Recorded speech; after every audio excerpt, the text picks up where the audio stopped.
C Joseph Vijay எனும் நான்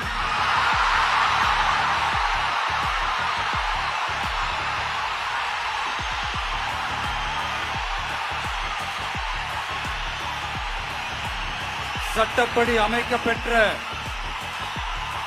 இந்திய அரசியல் அமைப்பின்பால் உண்மையான நம்பிக்கையும் மாறா பற்றும் கொண்டிருப்பேன் என்றும் இந்திய நாட்டின் ஒப்பில்லாத முழு முதல் ஆட்சியையும் ஒருமையையும் நிலை நிறுத்துவேன் என்றும் தமிழ்நாட்டு அரசின் முதலமைச்சராக உண்மையாகவும் உளச்சான்றின்படியும் என் கடமைகளை நிறைவேற்றுவேன் என்றும் அரசியல் அமைப்பிற்கும் சட்டத்திற்கும் இணங்க அச்சமும் ஒருதலை சார்பும் இன்றி விருப்பு வெறுப்பை விலக்கி பலதரப்பட்ட மக்கள் அனைவருக்கும்